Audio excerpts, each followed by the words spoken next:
Welcome back to the Kicks and Picks podcast. The whole crew is assembled. We apologize for last week. Scheduling differences made it impossible to get all of us together. So we just had Nick. He was the one we threw into the fire for all the misses he's had lately. We threw him into the fire to read out the pod locks. How do we end up doing, guys, last week? I know I was personally 0-3 last week, 4-5 as a unit, minus 1.3 units. So I take the brunt of responsibility for that since without me, the boys are plus I guess almost 2 units. So uh not the best week. I rode Roma and Stuttgart just one too many times and it caught up with me last week. But you guys did pretty well. I'm gonna say you carried us for I know the majority of the year, so you're allowed 0-3 week. I wasn't gonna say anything as the guy that's down 16 units on the season, so that's fine. Yeah, so we'll look to those guys look to continue their good run. I'll look to rebound and get back where I was prior to a couple tough weeks for myself.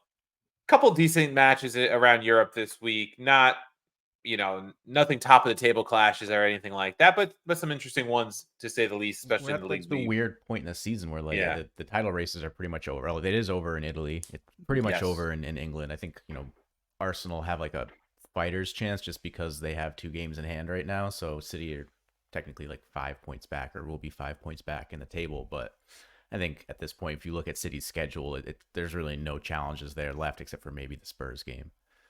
Yeah, your boys really mailed it in today in the Merseyside derby. So it's now down to Arsenal. Mailing it in since Easter, I'd say, or maybe even a little before then. So they're done. Yeah. Cooked. Disappointing way to finish being cooked, I guess, for the timer to go off on the oven. But in a weird way, though, it makes Klopp leaving a little bit easier to stomach because it's like, all right, like whatever. Maybe it is time for a change. We can move on. It's because not like the last 2 seasons have really gone that well for Liverpool. Yeah, funny analogy. I was actually leaving the barbershop late this afternoon. It was Sirius happened to be on, and it was on Sirius XM, FC, and they were talking about the match. I only heard like a minute or two before I put something else on, but they compared Everton to like the cockroach of the Premier League because no matter what hits them, they just find ways to avoid getting relegated. And today they did it by beating their arch nemesis, basically eliminating them from the title fight. And I know it's, friend of the pod, Steve Cerruti, it breathes a sigh of relief another season. But it's a side that you guys rag on quite a bit and they just keep finding ways to stay around. Yeah, my ragging is deserved, to be fair, because no matter how good Liverpool is and how bad Everton is, those games are always just like these closely contested 0-0, 1-1. Like that's where Liverpool drops points. But then the second Everton plays City or the second Everton plays Arsenal, they just fucking roll on their backs and let them pet their belly. And they're like, oh, fuck it, 3-0. We'll allow it. Yeah. I'm considering, like, personally, I didn't make it a lock, but I'm considering personally fading Everton this week because there's no way that there's not like a letdown for them. They're like, just every time I pick Everton to like beat a team that's on their level or maybe even worse than them, that's when they do it. But yeah, listen, I try to show some support for Scotty always and Beto. I mean, I'm having more fun than I probably have ever had in my life just trashing on Beto and maybe the world's worst signing in the history of football. But no, Scotty, it was one of those things. I wasn't watching the game today. So I fought with good friend of the podcast, Andrew Pissarro, because, he did his picks for the week and he's a big Liverpool fan. And he was going into his rationale and he's like, Liverpool always have a really hard time with Everton and, Klopp's record and that Goodison Park really hasn't been good. So my bet's going to be on shots on goal in this game and shots in this game. And I texted him and I was like, dude, like what you really meant to say was my pick is going to be Everton plus 1.5 because that's exactly the logic you threw into this, but you're such a Liverpool fan. You weren't allowed to do that. So I took Everton plus 1.5 and then Scott starts firing off the text. I didn't watch the game, but I'm like, like is he being dramatic or is Everton really kind of doing the thing? And then of course Everton scored in like 15 minutes. So I knew I was good. Yeah. When Scotty sends like the Liverpool to concede first text with the green check mark, it's always our running joke because Liverpool always seem to concede first, even when they're playing well. And unless they're pod locked like last week. Yeah. Only time. That hurt. But yeah, listen, I was telling Scotty before we got on air, I take a little bit of responsibility because the last time I remember talking about Liverpool, and I've kind of like without a Premier League team that I actively root for. I've been kind of rooting for Liverpool to do the thing. I think it's a cool end. It would have been a cool end to Klopp's story. I'm more than in awe of what he's accomplished there at his time. And I certainly don't like Man City. I certainly don't like Arsenal. I certainly don't like Man United, any of these teams. So I'm like, by default, I guess I'm rooting for Liverpool. I feel like I like jinxed them a little bit because the last time we were talking about them on the pod, I'm like, you know, they only have one league loss this year. They like nobody's talking about that. Yeah, it's a 3-way dogfight and they only have one league loss. Now I looked at the table today and I'm like, oh shit, now they have 4. Like that's my bad, guys.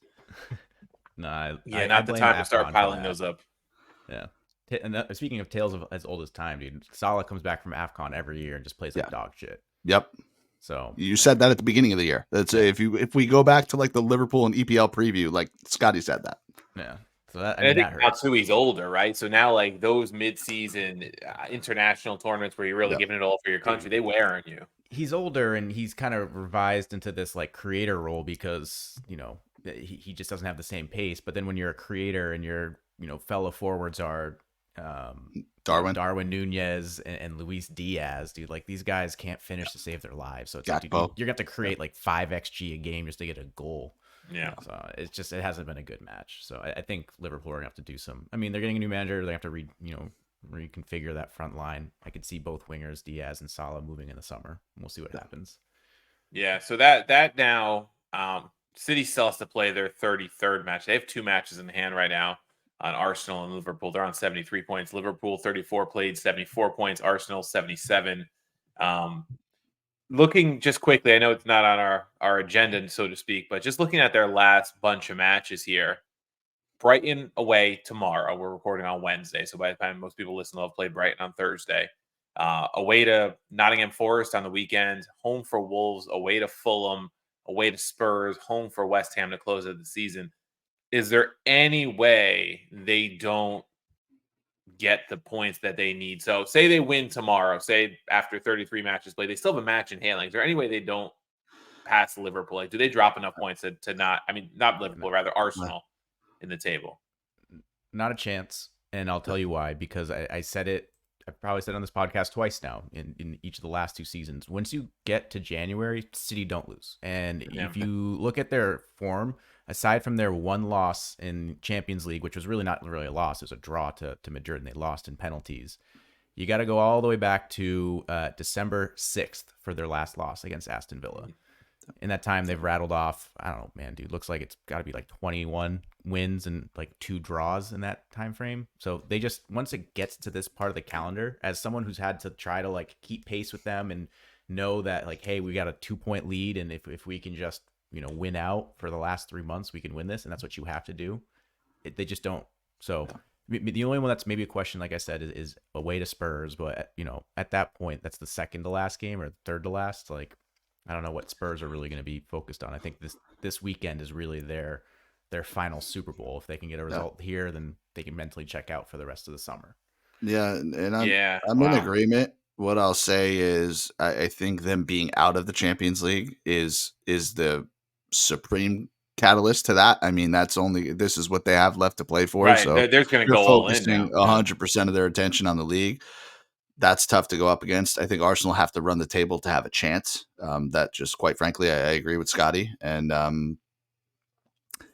that's kind of where I'm at. And Arsenal hasn't looked good either. I mean, they smashed Chelsea. That's not really an accomplishment. I mean, maybe it is because of the way they played, but they're also unexpectedly out of the Champions League. They also dropped points the week before. If I could pull up the standings, I mean, no, I guess that was their only loss, but I mean, it looked like a crushing loss. That loss to Villa, right? That 2-0 with like 2 goals in like the 90th minute. I thought that was going to be the end of Arsenal. So we'll see, but I don't see it.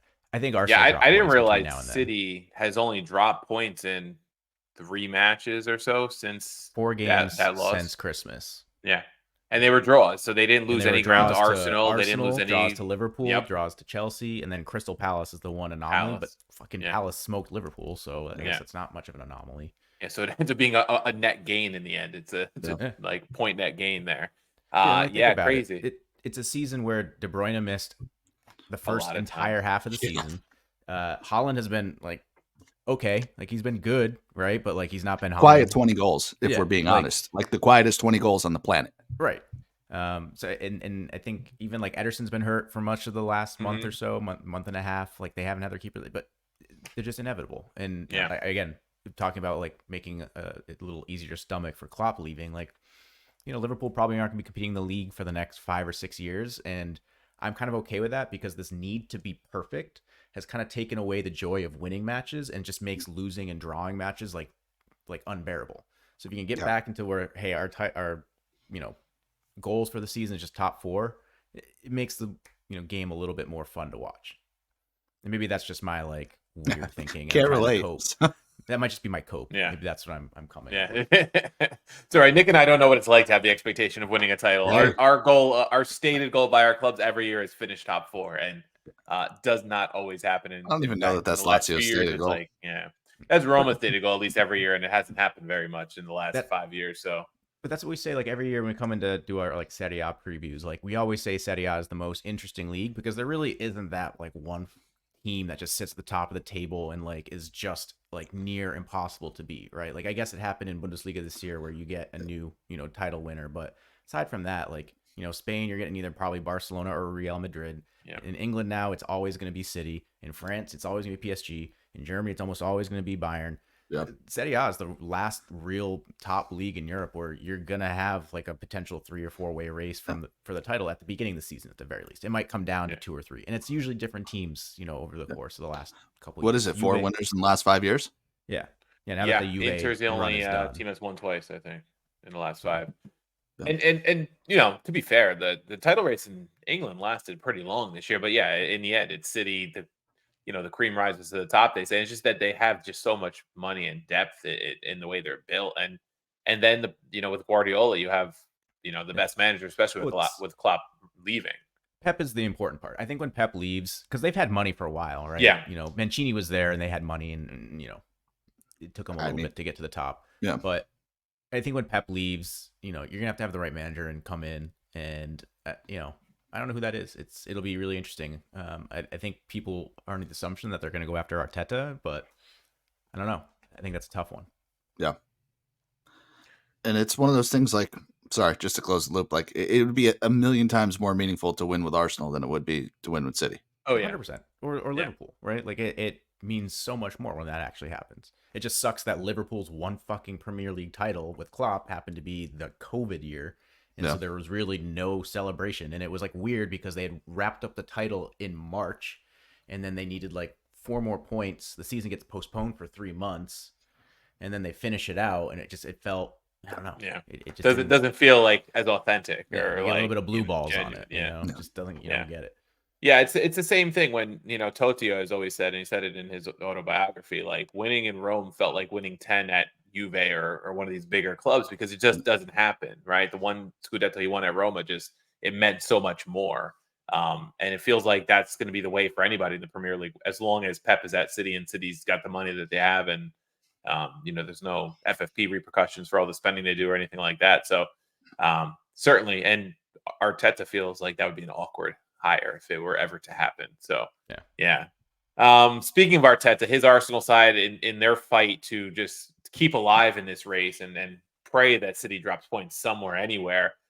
It heads to the North London derby this weekend against Spurs. So they've got a big one themselves, just like Liverpool had that tricky one against Everton today.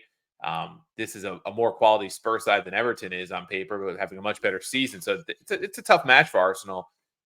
They are minus 120 favorites. Spurs plus 290 on the money line, draw line plus 300.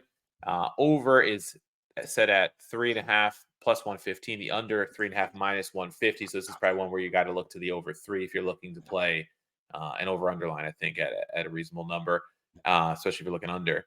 And the draw no bet is Spurs plus 185, Arsenal minus 250, just to give them both there. So really tough match. Spurs is like tough match on the schedule, obviously for City left, but they'd love nothing more than, just like Everton did, to beat their biggest rival and basically eliminate them from title contention. How do you see this one, Scotty? Coming from your perspective as someone whose team was beaten by their rivals today, who were big underdogs in that match. Do you see a similar kind of scenario where Arsenal's going to have some trouble, or what do you think? Yeah, I think this, like I said, I think this is Tottenham's, like, this is their really the last match that they're going to have their full focus on. And I think after this, it will probably drop a little bit. So I do expect Spurs to come out, guns ablaze, pardon the pun, with Spurs or with Arsenal in this match. But I think, for them, the idea of like, hey, we can, kill Arsenal's title hopes in this match and basically end their season is going to be a huge motivating factor. And again, like, they don't need to win to do that. I think if Arsenal draws in this one, it's game over for them, because now they're 4 points back from City, and City has a pretty significant cushion. So to me, like, if you're betting this one, the play to me is Tottenham draw no bet plus 185. You can maybe go double chance if you want to. I think that is plus 105, plus 110, depending on what you're looking at. So that one might be a little bit more interesting, but I don't know. Like, I could see Spurs coming out, and Arsenal's biggest strength all season long, and the reason why they're in this title race is because their defense has been great. And it's not like goalkeeping, right? It's their defense has allowed like the fewest shots by like a significant margin. So if Spurs can come out, channel the energy from the home fans, get the atmosphere going, and play that strong attacking football that we saw in the first 2.5 months of the season, and we saw in spurts and since like March, I think Arsenal could struggle, because they've never really had to play from behind. They never really had to like chase a game. Mm-hmm. And if Spurs come out heavy in the first half and they get 1 or 2 goals, it could be a real problem for Arsenal. I don't like them having that mentality to fight back like we've seen Liverpool do in most of the season, right? No. So. And when I initially saw these lines, I thought Arsenal was at the Emirates when I saw minus 120 and plus 2, whatever it is. They're at the Tottenham Hotspur Stadium. So like, the home crowd, like you said, will be a factor. The first match between these two back in September was a 2-2 draw at the Emirates. So, Spurs, and also just to throw in there, Spurs needs this if they want to try to get a Champions League spot for next year. They're 6 behind Villa with 2 matches in hand. A win here goes a long way. And now we know, like, England's going to have a hard time getting that 5th Champions League spot, because as long as the German clubs don't completely blow it what's left in Europe, and Villa goes and wins the whole thing in the Europa Conference League, there's a good chance that it would be Italy and Germany with the 5 spots, and the 5th place team in England is going to be looking at the Europa League rather than Champions League. So there's still lots to play for Spurs. Yeah, listen, I tend to agree with Scotty. I think it's a way better than expected number for Spurs given the situation. So if you're leaning that way, if you're looking to bet that way, I don't fault anybody. First I looked at the over, and I'm like, yeah, that's kind of high, over 3.5 plus 115. I think, I don't know if either of you looked it up. The Asian number of 3 is probably better, but then, 4 of the last 5 games have had 3 goals or more. And 2 of those games have had 4 goals. So also maybe not a terrible game way to look at it. I mean, I think of these marquee matchups where you look at odds and you say, oh, this is going to be an over game, no doubt, and it just winds up disappointing you. I don't think this is that game. I think this is one that will live up to that kind of hype. But the angle I'm looking to take in this one, I like cards. I think over 5.5 cards, it's minus 130. That's really, really interesting to me.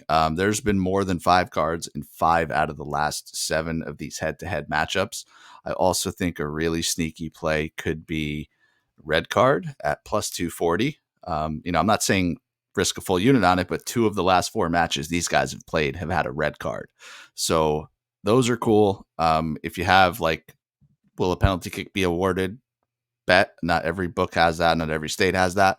I don't have a line for it, but that's another interesting one. Could very easily see a penalty kick in this game. So I think it should be fun. I hope it should be fun. It's just you always wonder what goes into making these odds. It's everything you guys said.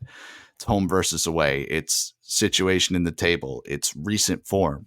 I think Arsenal's getting a better number than they should be, probably coming off the heels of that 5-goal win. So interesting. Hope it's a lot of fun. Kind of lean Tottenham getting the spread at home, but I really, really like cards in this one.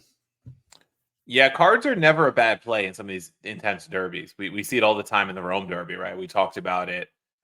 It's not a market that's available for me on any of the books I play in New York, but it is certainly something that we look at from time to time and give out as a tip from time to time for people that do have that market because you know, I think it was Spurs, even in their non-derby matches, they're on a streak of more than 4.5 cards and 4 out of 5. Arsenal's tends to be an undercard team, but like you said, in these derbies, I think you said 5 out of 7, right? And 2 of the last 4 red cards. So certainly something to keep an eye on, especially in a match that if it gets a bit tense because they need a goal, right? Who's diving in for a tackle that maybe they wouldn't normally dive in for and things like that. So yeah, I think derbies are always very, raucous crowds and things like that. Like this could almost have the feel for these two teams of like a final in the sense that if Spurs loses, top four might be out of reach, even with the matches in hand. If Arsenal loses, title's definitely out of reach with City having those matches in hand. And that tends to lead to some rash challenges and things like that from players. They lose their head a little bit. And I think of a player like Romero is a candidate. Like if you're looking, I don't have any player card props in front of me. But if I'm looking at like a player to get a card, I'm like, I know him from his Serie A days. Like I'm thinking of Christian Romero. Like I could see him going in on Saka or one of those type of players, trying to dribble past. You just see like him and Jesus fighting, like fist fighting. Yeah. Like I don't know, like I have that vision in my head. But the Brazilian Argentine like scuffle going on, like that game within the game. Yeah. That's not a bad angle because to me it's hard to, even though I think Arsenal is the better side and they've proven it through the year, like -120 on the road in a match like this isn't the most attractive number for me to say like, oh yeah, I'm definitely throwing my money on the money line. And then conversely, like if I'm taking Spurs, I'm probably taking them plus half a goal, like you had said. I'm not, because I think a draw is a very likely outcome. So that's pretty attractive to me, but I do like the card angle. Yeah, maybe we wrap it up this way. If you're a neutral or a Spurs fan, go ahead and take Spurs double chance at plus 105. If you're an Arsenal fan and you really want to back your side, by all means do it, but don't take the money line. Do money line and over 1.5. Now you're plus 100. Because I don't see it. There's going to be goals. This is not going to be a 1-0 win for Arsenal. That's like the last result that's going to happen. Right. Agree. Yeah. Yeah, I think you're getting at least 2 goals in this. You even look back to last year's match at Spurs Stadium, it was a 2-0 Arsenal win. And most of the rest have had over 3 to 4 goals in the past few seasons. So, yeah, that's the one we'll be watching in the Premier League. Moving on to Serie A. A couple interesting matches. Not so impactful in the table. The next one is Juve against Milan from the Allianz Stadium. Juve -105 at home. Draw line plus 230. Milan plus 270. The over 2.5 is set at even money. The under 2.5 at -125. Milan on the draw no bet is plus 180. Juve -240. This one jumped out at me in terms of the lines. I have a play in this later. I will get to obviously when we get to our locks. But just looking at the table in Italy, neither of these teams can win the title. Both pretty much assured Champions League football for next year, even though they've struggled a little bit recently. But it's one of those matches where with Milan, I believe now 5 points ahead of Juve, they can pretty much wrap up second place. And there's a little bit of something to be said for finishing second ahead of a team like Juve. So I think there'll be some motivation there. Both these coaches kind of on their last stand, it seems like, Nick. Yep. That maybe adds a little something to it. Yeah. Listen, I think Pioli's probably more gone than Max, which I don't know that it's necessarily fair, but I mean, I think Milan fans, this is going to sound insane, but tell me if you agree. I feel like Milan fans have more pull than Juve fans. Like in terms of the sentiment of wanting him out, I feel like Milan's ownership will like respond to that much quicker than Juve gives a shit if you like Allegri or not. Does that make sense, or is that insane? It seems that way, at least from how much shit you hear on social media about like Pioli, and then like the ultras with the Pioli out. Like, yeah, I mean, this guy did win them a title, and they're in second place. Yeah, which they're not having that awful of a season. And when you look at Juventus's anemic attack with 47 goals in 33 matches, the only team in the top 7 that's worse than them is Lazio with 42, and we know their manager left midseason. Their defense is good, sure, 26 goals allowed. It's the second best defense in Serie A, which is why they're in third place. Let me only prop Bologna up Milan. 48 is like anywhere near them. I think we as a podcast early on, we're probably believers in Milan. I gave them out as my future pick. And I can go back and clip it. I can tell you what I said word for word. Inter is the betting favorite. They're the betting favorite for a reason. They will very likely win the league. But in terms of value, Milan was plus 550 when I gave them out. I said, this is the best value you can get on placing a future. Turns out they're going to finish in second place. So doesn't look that bad. They integrated their youngsters and new players way better, way quicker than anybody could have imagined. They've been relying on Giroud, who, listen, he had a very good year, but the guy's 35 years old. He's ready to go to MLS, quite literally. Yeah. They did, I think, better than you probably could have even expected them to do. So I'm kind of in agreement with you, Coach. Title 2 years ago. And if they have another good market, who's to say that, they can't contend next year? And if you take a look at the two head-to-heads, I mean, that's a 12-point swing, right? They lost both games to Inter. I'm not trying to rewrite history, but you win one of those games, you draw one of those games. Title race looks a whole hell of a lot closer. So I think Milan's done at least really last well. a few more weeks. I don't know if they take it, but yeah. Right. And I think the thing too, like, is it Milan fans won that Scudetto 2 years ago and they're like expecting more of the same when maybe I guess any fan their base does squad's that, not right? ready for Napoli that. fan, you say the same Yeah. thing about Napoli, right? Everybody expected them to be repeat champs in a dynasty and this and that. It's not. Because it's tough. as a neutral in this fight, like as a Roma fan, I look at that from the outside looking in, and I see like what Juve's done this year, and I'd be more disappointed, I think, as a Juventini than a Yes. Milanista. Like I personally, and now look, Milan did not look good against Roma in the Europa League. Like Daniele De Rossi tactically took Pioli to school a little bit in those two legs, which was a bit surprising to me because this is a young manager who, prior to getting hired at Roma in January, had only managed in Serie B and didn't have a good stint in Serie B. And he came with some tactical little tweaks in the first leg that completely caught Milan by surprise, like playing El Shaarawy on the right, and it neutralized the attack of Leao and things like that. And then Milan's up a man for 60 minutes in leg 2 last Thursday, and they did nothing. They scored a late goal. It was like a consolation goal, and Roma was up 3-0 on aggregate, and they really didn't threaten. I think Roma's XG down a man was actually higher than Milan's up a man from what I heard, which is crazy to me. So I can see why there is frustration with Pioli, but I think just like when you're comparing the two on the overall body of work, I personally would say like Allegri's got to go more, but it seems like he's got more rope. I agree 100%, and I don't want to dwell on it much longer, but the other thing is Milan's defense has been really, really bad. It's not like Pioli changed anything from the past 2 or 3 years where it's been really, really good, right? Maignan hasn't looked the same since his injury. The defenders have been really injured. I think they went into like the youth team early on in the year to pull some guys to play. So they've had a rough go of it. They've given up close to 40 goals. You shore that up a little bit, 1 or 2 signings. I mean, this team is right back competing. But as it pertains to this game, Juve has not looked good. Shout out to us. We made it all the way to April before I had to reinstitute the golden rule of no bets on Juve. They did well for us this year. April's not been kind to them. They've only got 1 win in their last 5 games, right? They've dropped points in 4 out of 5. Yeah. They lost to Lazio. They wound up advancing to the Coppa Italia final, but Lazio ran circles around them for 70 minutes. I can't say that about any team that Lazio's played this year. Juve got the 85th minute goal that they needed to go on. Juve does not look good. This line does not really make sense to me to take it back to. Did you give out the lines? We've been rambling for so long. I don't even remember if we gave them out.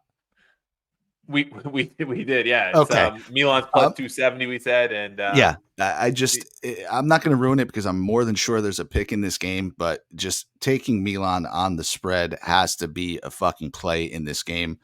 Getting them at plus 270 just doesn't make sense. I don't care where the game is played. Juve does not look good. Sorry, Scotty. Fall behind Bologna too. Just throw in if they that. Lose, Well, yeah, that's what I was going to say when you said this Bologna didn't have implications in the table. Like, it does. It does. Like, I mean, like they're pretty secure Champions League spots, but yeah. Sorry, Scott. No, Nick, you say Juve not looking good in April, but neither is Milan, right? Milan has 1 win in April, and that was a 3-1 win over, or 3-0 win, over Lecce, but Lecce was down a man.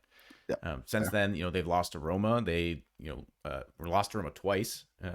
excuse me, and they just lost to Inter and drew Sassuolo. So it's not like they're in great form either. Now their league form, if you're looking at the league table, they then, going back into March, they had ran off a couple consecutive wins in March, so it looks a little better. But I think that's really what the books are looking at. It's like, hey, neither team's really looking too good going into this, and maybe you got to give a little tip of the cap to the home team. But Milan are limping into this one just as much as Juve are. And also, they'll be without Teo and Calabria, with who they're right and left back. They're both red carded at the end of that Inter match, so they'll have their absences too. But Juve just doesn't scare me in what they can do in attack to say that they are such a big favorite. That's what jumped out at me. Yeah. Really. So I agree. I think Milan, I hate to keep talking about Pioli, but if he doesn't get a response after losing that tie to Roma over 2 legs, after losing to Inter and effectively losing the league in the derby, if they don't respond in this game with at least some fucking fight and a draw, I'd be really, really shocked. Yeah. Yeah, that's the other side of it too. Like they need a response, right? After getting eliminated from Europe and then losing the title to their arch rivals in terms of they clinched it against them. You need some kind of response. Even if your manager's probably gone, just have some pride as a player for the shirt. Like some of these guys, I expected some kind of response from them. Yep. Can we play a quick round of guess that line? Sure. Milan team total over 1.5. Where do you guys think this lands? Based on what I'm looking here, it's got to be plus 180. Yeah, it's got to be pretty close to plus 200, I think. Plus 225. Wow. It's hit in 2 of the last 4 times these two teams have faced off. Yeah, I'll take that for fun. That might just be worth a play in itself, just because they don't even have to win the match to catch that. You could have a 2-2 draw and still catch that and cover another bet you put on, if you decide to go elsewhere. Yeah. Wow. I don't know. Michael Lisi will have to let us know his thoughts on Milan. Hit us up in the whip it around, social media or whatever, because that is some big numbers on his squad this week. And does he have the faith to bet on them? That's what we'd like to know. Hit us in the comments. People are asking. Yeah. All right, so I guess that'll put a bow on this one. The other one involves my squad. It's Roma playing against Napoli in Naples. Napoli minus 115 on the money line. Draw line plus 255. Roma plus 275 on the money line. The over 2.5 is plus 140. The under 2.5 minus 180. Draw no bet. Napoli minus 250. Roma plus 185. In terms of table positioning, Roma currently, and this is without playing the last 20 minutes of the abandoned match against Udinese tomorrow, currently on 55 points with 32 played. Atalanta 32 played, 54 points. Then there's Lazio on 52 through 33 and Napoli on 49 through 33. So odds are Napoli all but eliminated from Champions League contention, even with that 5th spot, because even if they beat Roma, besides catching Roma, you have to also catch Atalanta, you have to catch Lazio. Odds are stacked there, right? With their 10 losses on the season. Pretty much not good enough for them. So Roma, it's a tricky situation for Roma. I guess I'll start just because it's my squad and I follow them obviously very closely. Not sure what's going to happen in those 20 minutes tomorrow. Maybe they still are on. I guess that 1 point is not factored in yet. They're currently 1-1 in that match against Udinese, so they could be on 56, which means Atalanta could leapfrog them in that match in hand they have against Fiorentina, depending on how the rest of the season plays out, because we don't know when that one's going to be replayed, which is interesting because Roma is being forced to play this match not long before they play in the Europa League, which the club filed a grievance. The other clubs voted to have this match played tomorrow, which I find, Jimmy and I had a little discussion about this on the Cross Our Verse, because you have a team fighting relegation, a team fighting for Europa, a Champions League spot, and lo and behold, a lot of other clubs want them to play on short rest, whatever. But that's a whole nother kind of ridiculous that that's who votes on it for what it's worth. Ridiculous, right? And not to sound like a homer, but a good point was made that without Roma competing so deep into European football the past 5 seasons, Italy would have no shot at probably another Champions League spot, right? So normally you try to help your clubs when they're deep into European competition. Instead, let's make Roma play another midweek travel. Italians. Yeah, let make them travel to Udine on Thursday, which forces this match to be played on Sunday when normally it should probably be played on a Saturday with a match against Leverkusen on Thursday. So, I'm kind of up in my soapbox here. But like it just doesn't seem like logical from the league that they have a team playing the German champions and are going to make them play on shorter rest. But whatever. So we'll see what happens in those 20 minutes tomorrow in terms of table position. But it's tricky for Roma because this match is sandwiched between it's right after losing to Bologna on Monday, which kind of put fourth place out of reach, and now they have Leverkusen Thursday. So they're in a tricky spot. Lukaku probably will not be ready for this one after missing the match against Bologna. Had a little tweak against who they just beat, Milan in Europa League. So it's a tricky spot for Roma. Napoli, obviously, this is all they have to play for, which is probably where the lines come from, I'm guessing, besides the fact that it's at the San Paolo. But I still think, in my opinion, much bigger line than I expected on Roma at plus 275. Yeah, man, I was unaware. I kind of just railed. I don't know if I really said anything of substance there. No. The line jumped out at me. You made a great point because I had a whole slew of thoughts about this line, and I didn't realize the Leverkusen game was so soon. Yeah, in my mind, they just played. I didn't believe that that's already this week. So that helps me at least make a little more sense of this line, because I was going in saying this is the most ridiculous line of the weekend. Napoli are going to win. Like, that's exactly what this tells me. There's no logical fucking reason why a terrible Napoli squad is minus 115 to Roma, who've looked really good, played really good, have been scoring a ton of goals. Napoli can't score for the life of them. Now it at least makes a little more sense with the context that you gave me. That being said, Scotty has led the charge in this. Napoli, like, we cannot back Napoli in this state that they're in. I don't care what the scenario is. Roma on the spread all day long. I think double chance they were like plus 105 or plus 110 or something like that. That's where I'm going with it.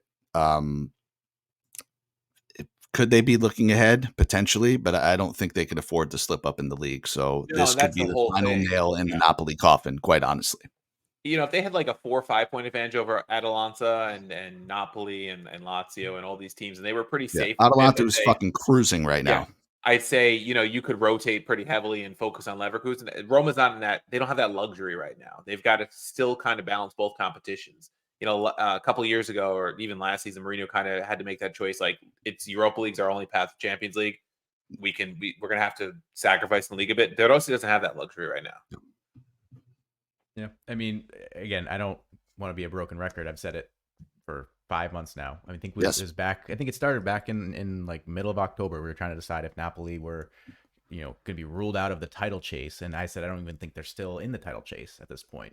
For me, the question was, do they finish, closer to 10th than they do the Champions League spots? And that's where they are right now. They're sitting right in 8th place. I think they're 6 points behind Roma and 6 points ahead Monza for somehow behind lots. Yeah. Incredible. Says a lot, doesn't it? Yeah.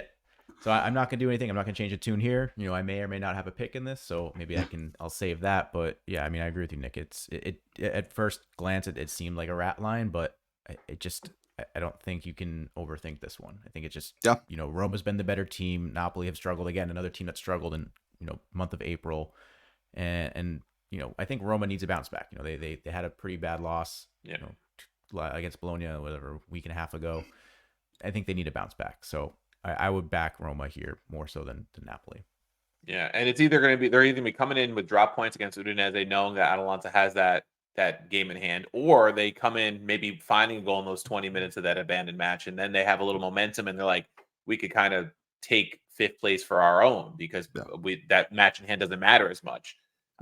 Is another angle of it, and I don't know. I just I'm a sucker for a good Roma line, obviously, because whenever I get to bet on my club and make money on them at a good number, like if I'm thinking if Milan was plus 225 on the team total, I'm guessing Roma has to be at least in the plus 180 range here. Let's see. Without even looking, that's going to be my best guess. Let's see. Team total for who? For Roma. Plus 205. Wow, even better than to me.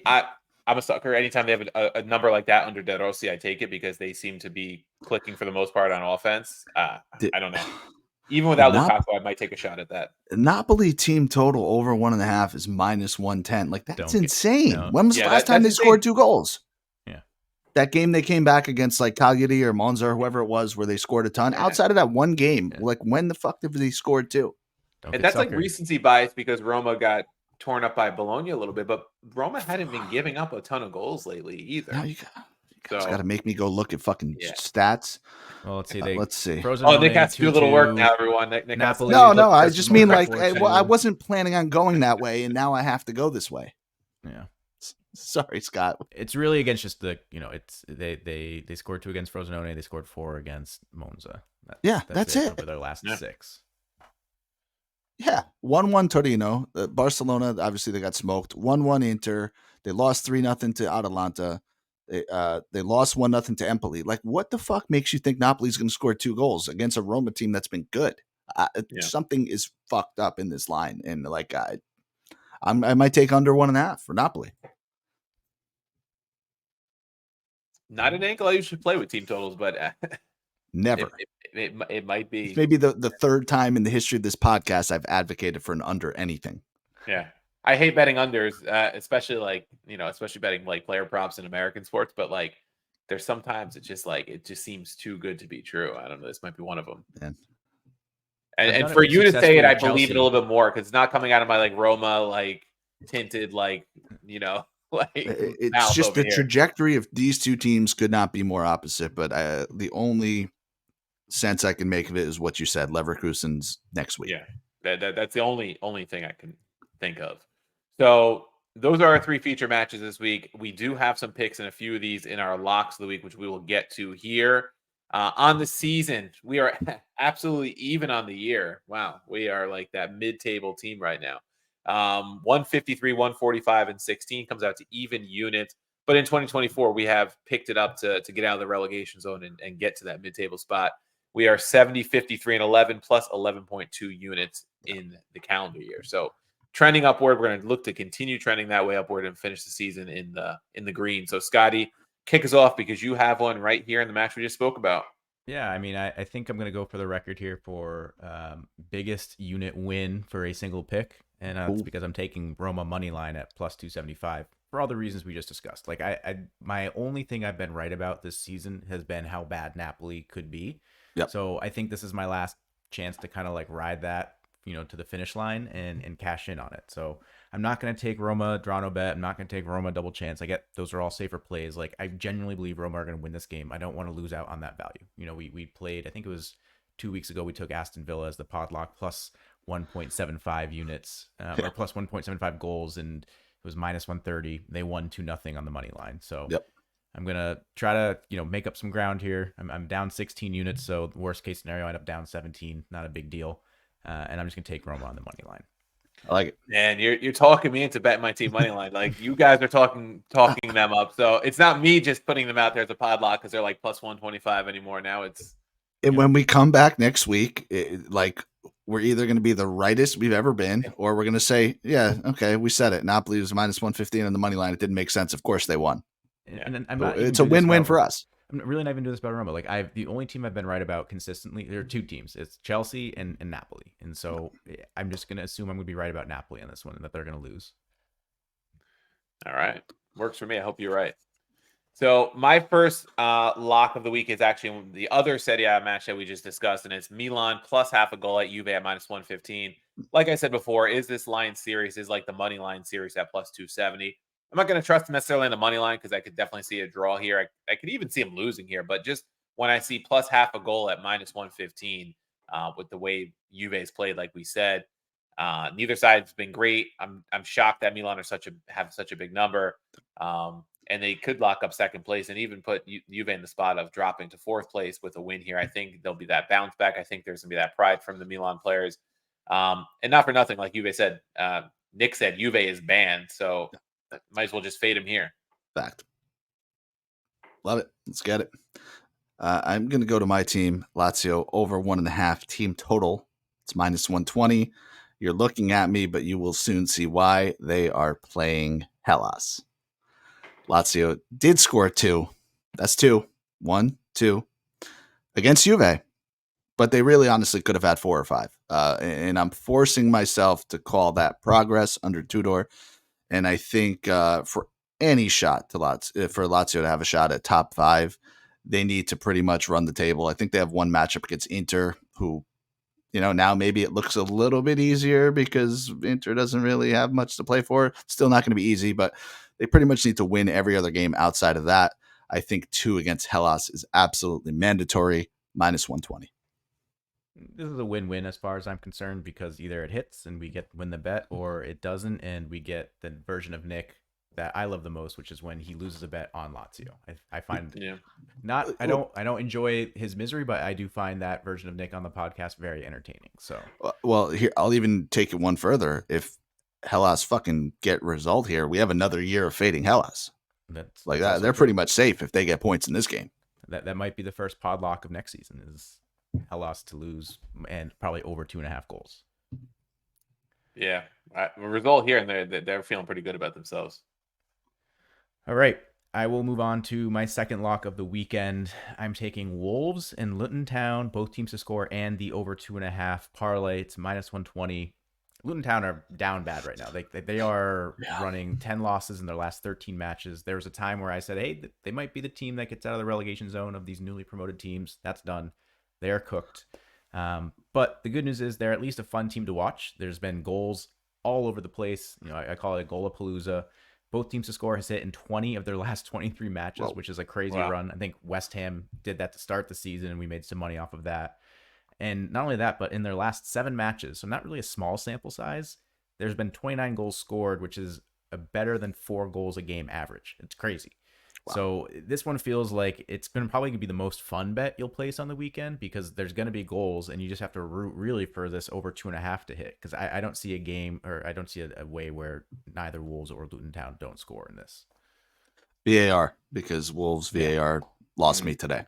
Well, all right. This is the time for them to pay us back when it counts the most. All right, I'm going with another Serie A bet with my second one. It's Empoli plus a goal and a quarter at Atalanta at -120. Even though on paper this looks like a blowout, and the reverse fixture was a 3-0 Atalanta win, I see Nick's face. I see his face. He's doubting me here, and I'm going to tell you why. He is plotting on Atalanta's downfall right here. But here's why I think it'll be competitive. And this match is sandwiched between today's Coppa Italia second leg, where Atalanta didn't secure their progression until the 94th minute, in spite of being up a man, and the first leg of the Europa League semifinal match against Club Brugge next Thursday. Or rather, not Brugge. They're playing Marseille. My mistake. That's I'm thinking of Fiorentina against Marseille next Thursday. So even though Atalanta need this match to try and secure a top 5 finish, they should rotate a little bit, or there is going to be some fatigue factor, I think, because it's sandwiched between 2 tough matches. And Empoli, they're in the same position at the Hellas side Nick just talked about. They're coming off that win against Napoli, still fighting relegation. They're only clear by 3 points right now. Desperate side with just a bit of confidence could be dangerous. I'm not saying Atalanta won't win, but I think it should be closer than it appears on the surface. And even a 1-goal loss for Empoli is a half cash here. Now, listen, I was giving you shit because I know you're rooting for Atalanta not to win this game, but I think Empoli's been fucking tough, right? They've been a tough out for everybody. I see the logic. And again, I'm just like blown away that the Europa League games are like that quick turnaround. Yeah. Is Champions League next week too? Mm-hmm. Yeah. Fuck. It sure is. You got Euros, man. I did not factor that into my plays. Oh, wait, I didn't take any team that's still in the Champions League, so no problem. Is that a shot at your next team that you're picking? It is, because it is Man City. I'm going over 2.5 team total, plus 125 at Nottingham Forest. We talked about it at length at the top of the show. City's title charge will continue this weekend. Forest, unfortunately, going to face the brunt of that. Out of the Champions League, they have to be smelling a little bit of blood after some poor Arsenal and pool performances. Arsenal, again, tough one this weekend. So this spells disaster for the other 6 teams that Scotty rattled off earlier in the show. I think 3 goals against Forest at plus money. Got to take a shot here. Yeah, I think that's pretty fair. And I wouldn't be surprised if this is a game where Haaland decides to show up and put 2 in the first half. Right. All right. My third and final lock of the week is what I'm calling a criminal line, and that's because I'm taking Aston Villa money line at home versus Chelsea at plus 130, which is crazy. Chelsea just got absolutely demolished by Arsenal on Monday. Like, it was an absolute thwomping. 5-0. It was, I noticed it. I sent it right to the group chat, and I think your reactions were Jesus Christ or like, holy shit. Like, just, again, we know Chelsea's bad. We know Arsenal's pretty good, but like a 5-0 in a local derby like that, crazy. The funny thing is like 2 weeks prior, Villa beat Arsenal 2-0. So I'm just going to hit you guys with transitive property. I think that means Aston Villa wins this game 7-0. That's the rule. Works. Yeah. So if you want to take Villa minus 4.5, go for it. I think you might hit that one well. But I'm going to stick with the money line since it's plus 130. I'm happy with that. I think Villa get this one done easily. They're going to wrap up their top four. It pretty much puts Tottenham in that 5th spot. But I don't know. This one seems like it's too good to be true. But I'm at a point where I'm not going to question things anymore. My best no bet was not taking both teams to score in that Arsenal Chelsea game. Yeah, like that's units one right there. Yeah, it is. All right, I'm going to the Bundesliga with my last pick. It is Dortmund plus a goal at RB Leipzig minus 130. There's a theme to my bets this week. As you can see, they're all spread bets. This is a big one. Germany's not yet guaranteed a 5th Champions League spot for next season. It's likely, but not guaranteed yet. And these two will want to give it their all to at least secure a 4th, which will guarantee a Champions League spot for the time being until probably Germany gets that 5th one. Both sides are in strong form. I'm expecting a close match, and a draw wouldn't surprise me. Even though Dortmund has the Champions League semifinal coming up against PSG next week, in the midweek, there's too much value here on Dortmund to even though they're on the road to not take a shot here at getting them plus a goal. I think they at least keep it close against Leipzig at the very least, and you push. I don't think Leipzig just run them off the field. I don't watch enough Germany to be this knowledgeable. And Leipzig's been really good form. This kind of scares me, dude. Leipzig at home, and now Dortmund, you're telling me, has to turn around and play Champions League this week. I don't know, man. I trust you. You're the German whisperer, but like this is a scary game. They just drew Stuttgart this past week, right? And I think was that who lost me that bet? I think Dortmund probably have to be feeling a little bit of a boost. How they're performing so far in the Champions League. Yeah, because they're only 5th in the league right now. So by their standards in the league, they are not having a great season. They drew Leverkusen this past weekend, 1-1. So it wasn't much for Leverkusen to play for, I guess. But all right, good luck. That sounded so terrible. No, we're really good luck. I hope you win your bet. I don't know. Taking a shot, taking a stab. Hey, this is what we do, right? It's called gambling. I'm going to go to a weird game here. Genoa taking on Cagliari. Both teams to score minus 110. I actually haven't been really good with both teams to score bets this year, but we're going to give it another go. To be frank, I like Genoa at home. I think they're a good number. They're like plus 120 or something like that. But Cagliari has looked really good lately. They have points in 4 straight. They obviously have goals in 4 straight. I think this is a fun game, right? Both teams very likely staying up their first year from promotion. Like I said, I wanted to take Genoa, but it just kind of strikes me as a game where they'll give up a weird late equalizing goal or something. So I like both teams to score in this one. All right. I'll let one of you guys take away the podlock. Yeah, well, listen, we didn't put too much logic behind it other than the golden rule. Real Madrid, draw no bet, minus 105. They're taking on Real Sociedad. This is a Friday game, so just be aware of that if you're listening on Thursday. Real Madrid at close to even money, automatic bet. That's the philosophy of the pod. Sociedad has not looked good. They were off to a scorching start. Their campaign has faltered. Their Champions League campaign came to a crashing halt. Got to go at Real here. They're firing. Draw no bet. Little protection. Minus 105. That's my logic. Yeah. A peek behind the curtain. Nick threw this out, and he started with, I got a podlock option for you, Scotty. Real Madrid, draw no bet, to which I said, like it. Then he told me at Real Sociedad. I said, love it. Then he told me minus 105. At that point, got to have it. That's just an automatic win. So great logic. I don't think they've let us down yet, right? This year as a podlock. Not really. Got to be 3 or 4 wins on them. I think they lost one game. It was against was one of the mid-table teams. It wasn't so like Betis maybe or something like that. But other than that, I don't think they will let us down. Yeah. You can never fault Real Madrid at just about even money. Yeah. And wait, you said they're playing Friday, so you mean La Liga is accommodating a team playing in a European semifinal by giving them the most favorable schedule they can have? Did the owners vote on it? Real Madrid, let's not forget that. That's true. So only certain teams get preferential treatment in Italy. That's true. I bet you if Juve was in that situation, they'd be playing that makeup match in fucking late May. But I'll end my spiel there. All right, we'll end it there. Thanks again, everybody, for listening. Obviously, Champions League coming up next week, so we'll have some plays for you there. And thanks again for listening. Catch us on YouTube, all your favorite pod platforms, and we'll catch you guys next week.